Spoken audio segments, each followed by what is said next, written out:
Kia ora, New Zealand. In your headlines today, the American government has shut down for the first time in 17 years. The latest attempt to end the political standoff has come to nothing. House Republicans have offered to negotiate, however that was rejected and the deadline was not met at 5 p.m. our time.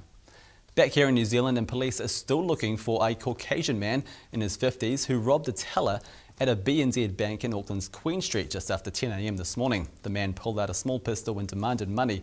The man then left the bank with his loot and changed in a nearby bar. He was last seen wearing a cream cap, pink and yellow checked short-sleeved shirt, blue jeans and black shoes.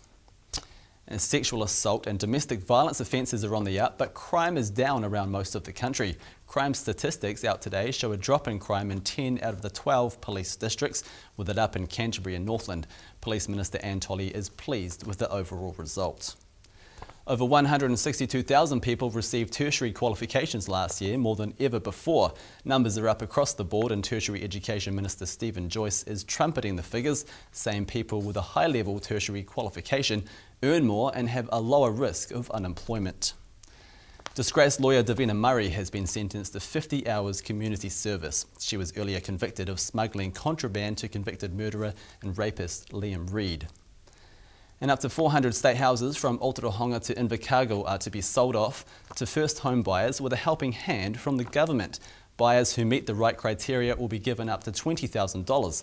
Housing Minister Nick Smith says there's no magic bullet for solving the housing crisis, and this is just part of a bigger picture.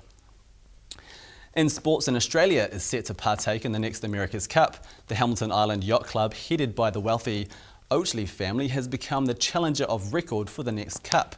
It's the first time there'll be an Australian entry since the year 2000.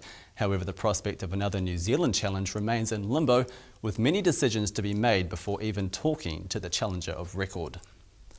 To cricket news now, and the Otago Volts are in a 15-game winning streak while competing in the 2020 Champions League in India. Coach Vaughan Johnson is pleased his team knows how to win.